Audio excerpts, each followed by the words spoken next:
Hello dear students, welcome back to my channel physics SPC. Electrostatics का एक question. A charge q is placed at the one corner of q as on the figure. The flux of electrostatic field E through the shaded area.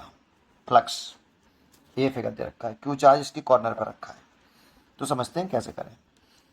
देखो, सबसे पहले आप मैं इसको एक बार और ड्रॉ कर लेता हूँ यहाँ। ठीक है,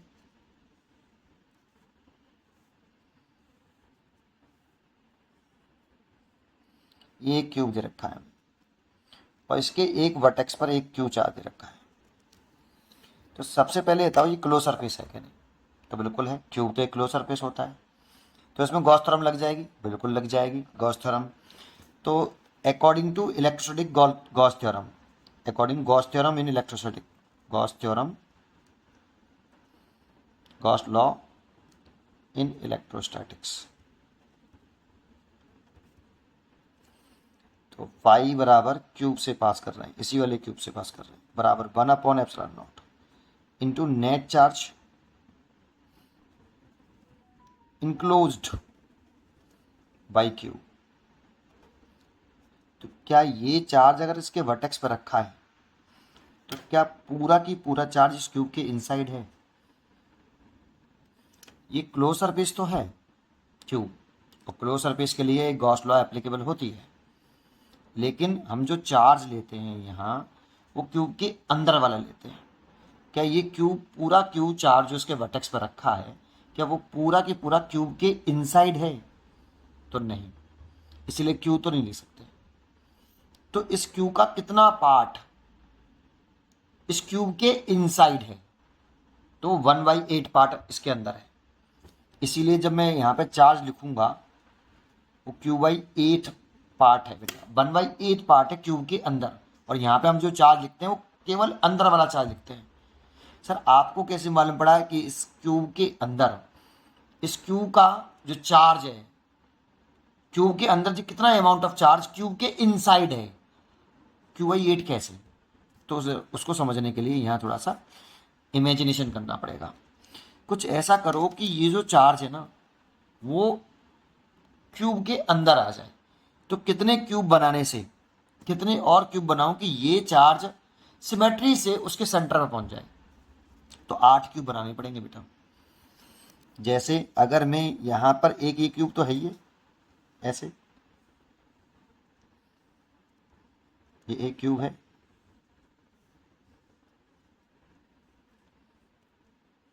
चार्ज यहां रखा है। इसके बगल से एक क्यूब बना दूंगा मैं, और बगल से एक क्यूब और बना दूंगा, ये। तो एक क्यूब ही हो गया, एक क्यूब ही हो गया। क्या अंदर आ गया? बिल्कुल नहीं आया। ऐसी दो नीचे बना दूंगा, सेम कलर आपके, एक ये बना दिया, एक इधर बना दूंगा।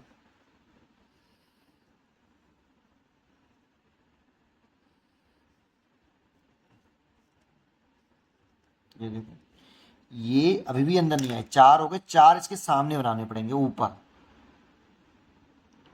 4 ये हो गए, 4 और बनाने पड़ेंगे, तब 8 बनाएंगे, तब ये क्यूब के सेंटर पर पहुंचेगा बेटा, बड़े क्यूब के। 4 ये समझ लो, 4 इसके पीछे समझ लो, या 4 आगे समझ लो, 4 इसके नीचे और 4 आगे। 4 ये हो गई, या तो 4 ऊपर बनाओ या 4 नीचे बनाओ। अगर ये चार्ज यहाँ रखा है तो इसको अंदर लाने के लिए टोटल 8 क्यूब चाहिए। और 8 क्यूब जब 8 क्यूब के अंदर ये सेंटर पहुंच जाएगा बिल्कुल, और 8 क्यूब के अगर ये सेंटर पहुंच गया तो पूरे 8 क्यूब से एक बड़ा क्यूब मान लो, और उससे कितना इलेक्ट्रिक फ्लक्स, 8 क्यूब से जो इलेक्ट्रिक फ्लक्स होगा ये 1/ε0 Q/ε0 होगा। क्योंकि बड़े जो 8 क्यूबों से मिलकर जो एक बड़ा क्यूब बनेगा उसके सेंटर पे चार्ज है, और सेंटर पे चार्ज है तो अंदर चार्ज है, तो टोटल चार्ज कितना है 8 क्यूबों के अंदर, बड़े 8 क्यूबों से मिलकर जो बड़ा क्यूब बना उसके अंदर Q/ε0 क्यू चार्ज है उसके अंदर इतना। लेकिन इलेक्ट्रिक फ्लक्स निकालना है मेरे को एक क्यूब से, तो 8 क्यूब से इतना, तो एक क्यूब से कितना, तो 8 क्यूब से इतना, तो 1 क्यूब से निकालें Q/8 ε0। अब इसको ऐसे समझें कि 1/ε0 इंटू, हम यहाँ जो लिखते हैं नेट गॉस लॉ में लिखते हैं net charge enclose by close surface, enclose by close surface, यहाँ पे क्यूब है, तो Q/8 चार्ज ही तो इसके अंदर आया, 1/ε0 तो ये हो गया, तो net charge enclose by the cube, वो Q/8 आया। तो इतना बात समझ में आई होगी। तो एक क्यूब से फ्लक्स पहले इतना आया बेटा, ये एक क्यूब से आया। अब आगे इमेजिनेशन बहुत अच्छा होना चाहिए आपका, ठीक है ना, ये सारा खेल इमेजिनेशन का है। इस जगह पर आप कितना इमेजिनेशन कर सकते हो जरा समझते हैं। जानते हो ये चार्ज जिस कॉर्नर पर रखा है उससे डायरेक्टली कौन से फेस टच में है, कांटेक्ट में है। इसके इस क्यूब के कितने फेस हैं? 6 फेस हैं। तो जिस कॉर्नर पे ये चार्ज रखा है उसके कांटेक्ट में डायरेक्टली कितने फेस हैं? तो कांटेक्ट में 3 फेस है बेटा। देखो यहाँ पे रखा है तो ये वाला फेस डायरेक्टली कांटेक्ट में है, ठीक। तो आप कमरे को देखना, कमरे के अंदर बैठ जाना, उसके एक कॉर्नर पर चार्ज रख देना और फिर उससे देखना उस कॉर्नर से कितने फेस डायरेक्ट कांटेक्ट में टच में हैं। तो आपको 3 फेस डायरेक्ट कांटेक्ट में दिखाई देंगे। तो एक ये दिखेगा, एक ये वाला फेस डायरेक्टली कांटेक्ट दिख रहा होगा, देखो समझो, और एक कौन सा है, एक ये वाला ऊपर वाला फेस जो मैं रेड कर रहा हूँ, ये वाला। ये 3 फेस डायरेक्टली कांटेक्ट में बेटा, पहला ये वाला, दूसरा ये वाला और तीसरा ये वाला, ये डायरेक्टली कांटेक्ट में है। ये तीसरा, जो चार्ज इससे डायरेक्टली कांटेक्ट में होंगे उनसे इलेक्ट्रिक फ्लक्स 0 होगा। क्यों? तो पहले ये बात समझिए, जो चार्ज इस कॉर्नर से डायरेक्टली कांटेक्ट में होंगे उनसे फ्लक्स 0 होगा। तो इस वाले फेस से फ्लक्स जो पास होगा पहले वाले फेस से, फर्स्ट से जो फ्लक्स पास होगा वो 0। क्यों अभी बताऊंगा। दूसरे वाले फेस से भी फ्लक्स 0 और तीसरे वाले फ्लक्स सरफेस से भी फ्लक्स 0। अब बचे 3, कौन कौन से बचे बेटा? एक सरफेस बचा आपका, ब्लू पेन से कर रहा हूं, एक सरफेस बचा ये वाला, सॉरी ये कौन सा कर दिया, हाँ ये जो तीसरा वाला था ना वो ये वाला था बेटा, ये वाला तीसरा ये वाला था, ध्यान रखना, ठीक है। एक तो बचा ये वाला चौथा, इससे 0 नहीं होगा। एक तो एक ये बचा पांचवा, इससे 0 नहीं होगा। और एक बचा ये वाला, इससे 0 नहीं होगा। तो इससे 0 नहीं है, पांचवें वाले से, इससे 0 नहीं है और छठवें वाले से 0 नहीं है। जो कांटेक्ट में है उनसे 0 है, उनसे 0 है। अब देखो मैं दोबारा से इसको एक बार ड्रॉ करूंगा, आराम से समझो, कोई जल्दी नहीं है मेरे को, इंपॉर्टेंट है समझना। 0 क्यों है अब वो बताता हूँ, है ना, कॉन्सेंट्रेट करना बेटा, आसान है बेटा, कुछ नहीं है ये। तो देखो यहाँ चार्ज रखा था तो इससे कांटेक्ट में था और इससे था, सैडिड नहीं करूँगा इसको, इससे 0 था और इससे 0 था। उस तीसरे को नहीं करूँगा, तीसरा वाला बस मैं बना देता हूँ ब्लू पेन से, इससे 0 है। क्यों 0 है वो जरा समझते हैं।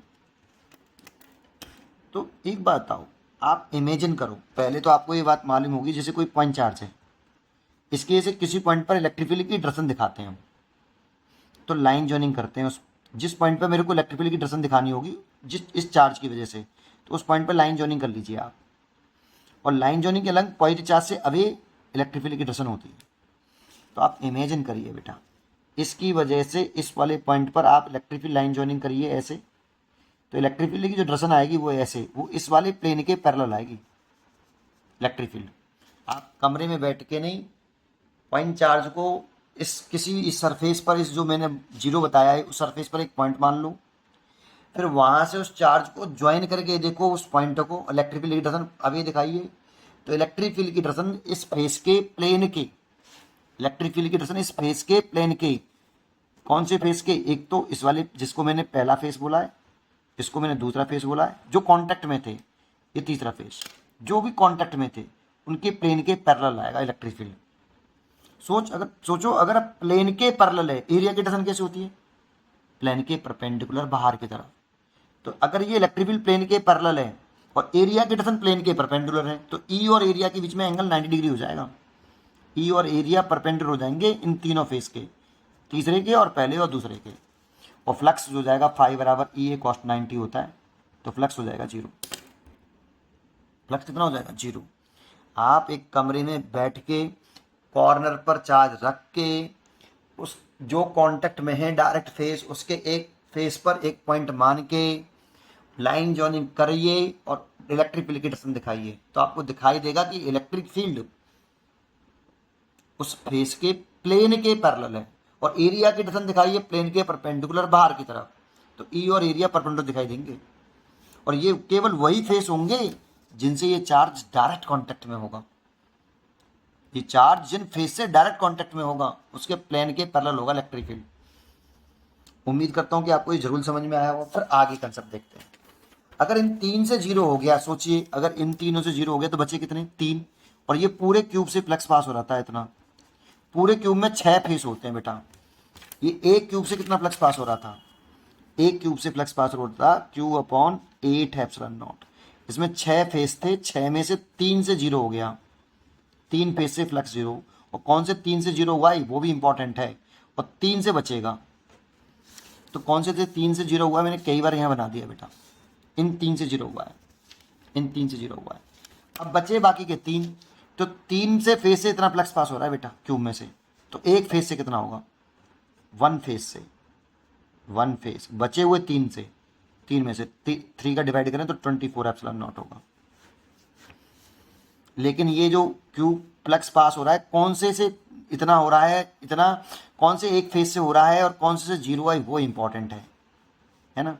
किसे 0 है ये भी इस बात में ध्यान रखना। चार्ज यहाँ है तो इससे फ्लक्स से 0 है, इस वाले फ्लक्स से 0 है, और ये कांटेक्ट में है ये वाला सरफेस बीच वाला, इससे 0 है, इस वाले से बेटा। ये डायरेक्ट कांटेक्ट में है, इनके प्लेन के पैरेलल होगा इलेक्ट्रिक फील्ड। अब बचे कौन कौन से? एक फेस ये बचा, ये पहला फेस था, फाई 1 लिख देता हूं, ये फाई 2, ये फाई 3। ये पहला फेस, ये दूसरा फेस और ये तीसरा फेस, ये वाला तीसरा फेस। चौथा फेस में ये लिख रहा हूं, इससे कितना फ्लक्स पास होगा? Q/24 एप्सिलॉन नॉट पूरे से। और इस वाले से कितना होगा? ये पांचवा फेस, इससे होगा Q/24 एप्सिलॉन नॉट। और ये छठवां फेस, ये वाला छठवां फेस, ये वाला, इस छठवें फेस से जो पास होगा फ्लक्स, ये भी Q/24 एप्सिलॉन नॉट होगा। 3 से 0 है, 3 से Q/24 एप्सिलॉन नॉट है। तो सोचो उस क्वेश्चन में इस वाले फेस से कितना हो रहा है? पूरे से, इससे Q/24 एप्सिलॉन नॉट पास हो रहा था, इससे भी 24, लेकिन ये इसका आधा एरिया हो गया। देखो शेडेड पोर्शन कौन सा है? आधा। तो आधा इसका हो गया तो 24 का आधा कर लो, तो इस वाले शेडेड पोर्शन से जो फ्लक्स पास होगा इसका आधा कर लो। Q/24 का आधा 48 एप्सिलॉन नॉट, फिर 28 का 48 होता है। फिर इसका भी, इससे भी Q/24 एप्सिलॉन नॉट था, इसका भी आधा कर लो, तो शेडेड पोर्शन से कितना Q/48 एप्सिलॉन नॉट। अब दोनों शेडेड पोर्शन का ऐड करोगे तो Q/48 epsilon not plus Q/48 epsilon not, तो Q/ ऐड कर लो दोनों को, तो 2 का डिवाइड करो तो 24 epsilon naught. That means C choice is correct.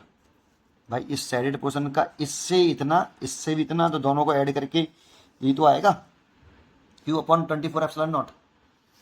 उम्मीद करता हूँ कि आपको ये जरूर समझ में आया होगा। पढ़ते रहिए और खुश रहिए। Thank you.